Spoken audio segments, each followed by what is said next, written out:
પૂર્ણ પુરુષોત્તમ ભગવાન શ્રી કૃષ્ણના ચરણોમાં વંદન. આપ સૌને મારા નમસ્કાર.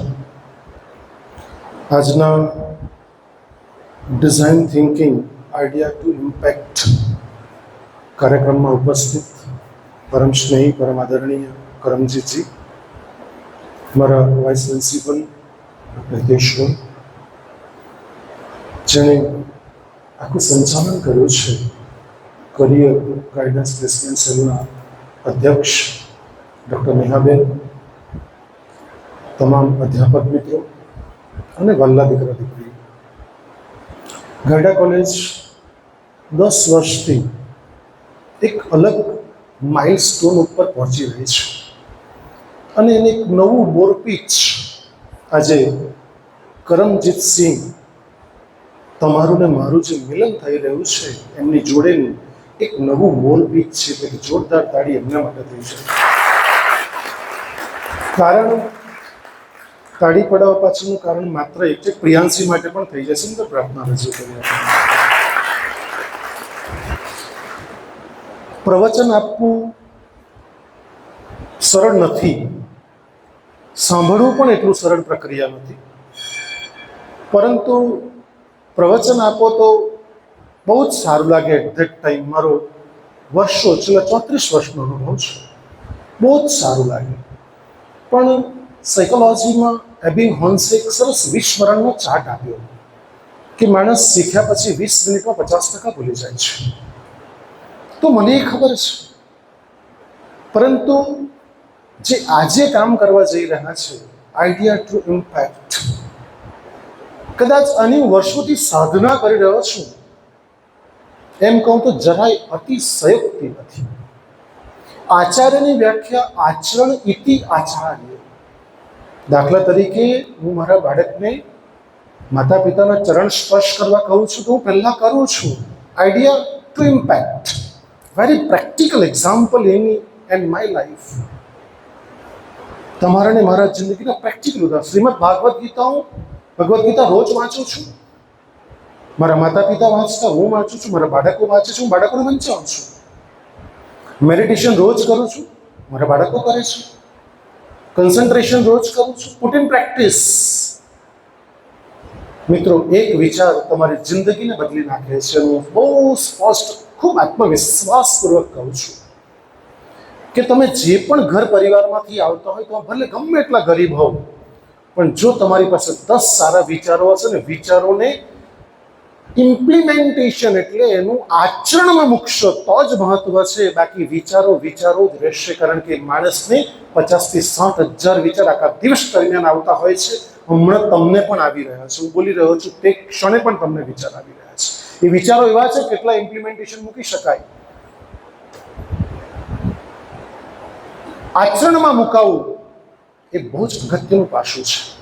અને એને માટે એક સુંદર 3 શબ્દો, જેમાં તમે બીજું કંઈ જ અધ્યયન નહીં કરો, પણ જો 3 સુંદર શબ્દોમાં જીવન જીવો, વિચાર, વાણી અને વર્તનમાં એકતા, જીવન ધન્ય થઈ જશે.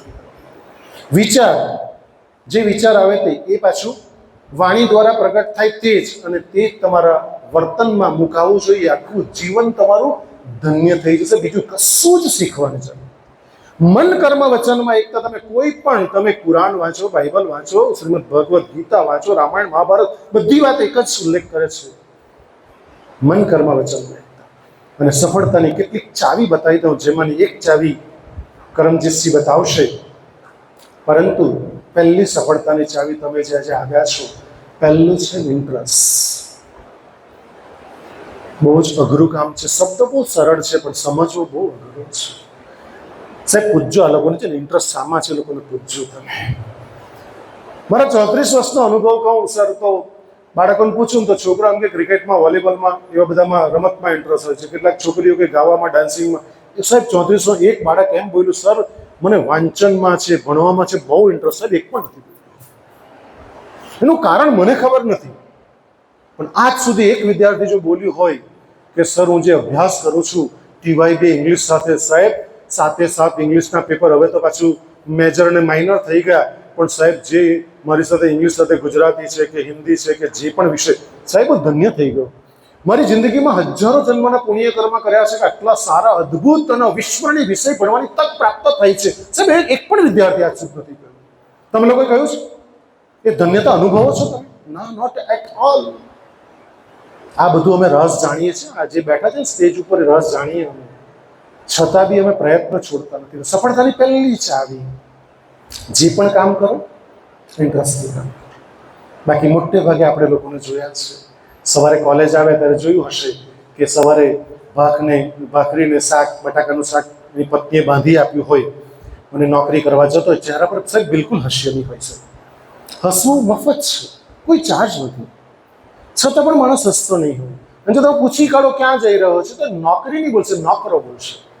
કારણ કે જે સ્થળે કામ કરે છે બિલકુલ એને અરુચિ લાગે. એટલે મારા અધ્યાપકો સાહેબ કહું કે તમારો હેપીનેસ ઇન્ડેક્સ વધવો જોઈએ, તેમાં મને બહુ જ ઇન્ટરેસ્ટ છે. તમે આવો ત્યારે પણ હસતા આવો અને જાઓ ત્યારે પણ તમારા ચહેરા પર keep an smile on your face.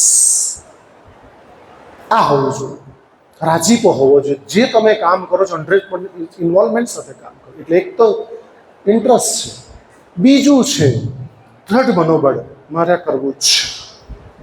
આની પર કલાક કલાક બોલી શકાય. નંબર ત્રીજું છે એકાગ્રતા. જેમ અર્જુનને પક્ષીની આંખ દેખાય, એકાગ્રતા જેવું. આપણી એકાગ્રતા ભંગ કરનારા પરિબળો પુષ્કળ છે, કારણ કે સાયકોલોજીનો અધ્યાપક છું.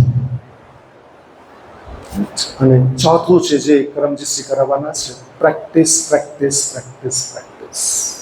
હું વારંવાર કહું છું, એકવાર સાયકલ ચલાવતા શીખી જાઓ, જિંદગીમાં ભૂલી શકો નહીં. એકવાર સ્વિમિંગ શીખી જાઓ, ભૂલી શકો નહીં. ડાન્સિંગ શીખી જાઓ, ભૂલી શકો નહીં. તમે સિંગિંગ શીખી જાઓ, નહીં ભૂલી શકો. પણ એસવાયનું ઇંગ્લિશના પેપરના ખાલી 2 સવાલ બોલી જાઓ હમણે, તો હું માનું.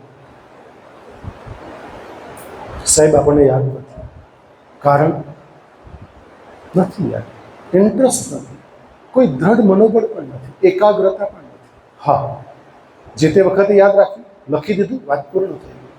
મિત્રો, આ એ યાત્રા નથી. ડિગ્રી પ્રાપ્ત કરી લેશો, સફળતા શું થશે? ડિગ્રીથી સફળતા નથી મળતી. સચિન તેંડુલકર 10 નાપાસ છે, 365 દિવસ પ્રેક્ટિસ કરી, ક્રિકેટનો ભગવાન કહેવાય. વિરાટ કોહલીના ફાધર એક્સપાયર થઈ ગયા, બીજે દિવસે ક્રિકેટ રમવા મેચ ટુર્નામેન્ટમાં ગયો હતો. કમિટમેન્ટ તમારા જીવનમાં હોવું જોઈએ. તો અભ્યાસ કરશો, જિંદગીમાં ક્યારેય નહીં ભૂલાશો. તમે પણ જો તમે જે અભ્યાસ કરી રહ્યા છો, TYBA કે તમારો જે પણ સ્ટેન્ડર્ડમાં અભ્યાસ કરો, તે તમે સતત અભ્યાસ કરો. જો તમારું ઇંગ્લિશ કે ગુજરાતી કે હિન્દી ક્યારેય જિંદગીમાં ભૂલાતું હોય તો. મિત્રો, 16 કલાક MA સાયકોલોજી વાંચીને સાયકોલોજીને પી ગયો, તો આજે આટલા આત્મવિશ્વાસથી બોલી શકાય છે. એટલે તમારે કર્તવ્ય કર્મ કરવું પડશે. એટલે આજે તમને એક નવી યાત્રા પર સર લઈ જશે. યાત્રાને જિંદગીમાં અમલમાં મૂકજો. બાકી નોલેજ તો બધા પાસે હોય છે, પણ બહુ જ દુર્ભાગ્યની વાત છે કે સિદ્ધાંતો જાણતા હોવા છતાં સિદ્ધાંતોનો અમલ નથી કરતા, કોઈ જ મતલબ નથી. એટલે જો એક આઈડિયા જો જીરાલ્ડ બનાવી શકે, વિશ્વનો ગ્રીનિસ બુક ઓફ વર્લ્ડ રેકોર્ડમાં વિશ્વનો બેસ્ટ સેલ્સમેન બનાવી શકે, શ્યામ વોલ્ટનને વોલમાર્ટનો 10,000 ઉપરાંત સ્ટોરનો માલિક બનાવી શકે, જે ગાર્બેજ કલેક્ટ કરતો, કચરો કલેક્ટ કરતો શ્યામ વોલ્ટન વોલમાર્ટનો માલિક આજે વોટસન ચલાવે છે. હેનરી ફોર્ડને ઘરે ઘરે ફોર્ડ કાર આપી શકતો બનાવી શકે, ફાયર સ્ટોનને ટાયર બનાવતી કંપની બનાવી શકે છે, થોમસ આલ્વા એડિસનને એડિસન બનાવી શકે છે, આઇન્સ્ટાઈનને આઇન્સ્ટાઈન બનાવી શકે છે. આ બધા પાસે આઈડિયા હતા, કોઈ રીચ ફેમિલીમાંથી નહોતું આવતું. તો આપને આજના શુભ દિને જે સર તમને આમાં પ્રેક્ટિસ જ કરાવશે, કોઈ લેક્ચરબાજી છે નહીં આમાં. એટલે તમે પોતાના આઈડિયા, પોતાના વિચારો, અને એ પણ એમના વિચારો તમને વહેંચવા માટે આવ્યા છે, નહીં કે વેચવા માટે. અને એ તમે પૂરેપૂરું જ્ઞાન એમની પાસેથી પ્રાપ્ત કરો અને જેટલું તમે લઈ શકો. અને આમાં એક ખાલી છેલ્લી રિક્વેસ્ટ એવી કરી દઉં કે સર જ્યારે કંઈ પણ તમને પ્રેક્ટિસ કરાવે ને, તે વખતે વાડકી લઈને બેસતા, હે ને, જેટલું પાત્ર લઈને બેસશો એટલું તમે પ્રાપ્ત કરી શકીશો. કારણ કે મને ખબર છે કે જ્યારે ઋષિની પત્નીએ એવું કીધું અશ્વત્થામા વિશે કે તમે બધું અર્જુનને જ આપી દો છો, તો અશ્વત્થામાને કશું આપતા નથી. ત્યારે બહુ સરસ જવાબ આપ્યો ઋષિએ. શું કીધું ખબર? મુનિએ, ગુરુજીએ શું કીધું કે અશ્વત્થામા મારો પુત્ર છે પણ પાત્રતા નથી, અર્જુન મારો પુત્ર નથી પણ એમાં પાત્રતા છે. મિત્રો, એ પાત્રતા કેળવજો ને મોટું વાસણ લઈને બેસજો, એટલે કરમજીત પાસે જેટલું છે એટલું બધું ગાયડા કોલેજમાં ભરજો. અને નેહાબેનને વિનંતી કરું છું કે આ લોકોને તમે બ્રાન્ડ એમ્બેસેડર બનાવજો ને દરેકને એક એક ક્લાસમાં આપણે મોકલશું અને 5-5, 10-10 કોઈરા શરૂ તૈયાર કરીશું. અને જે આપણી આયોજન હતું ગુરુકુળની અંદર, સર ગુરુકુળની અંદર આ જ યોજના હતી.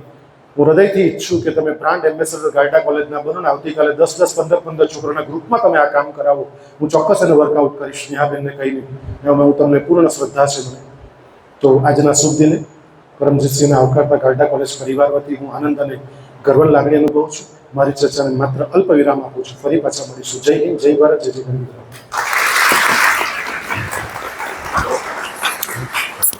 આપના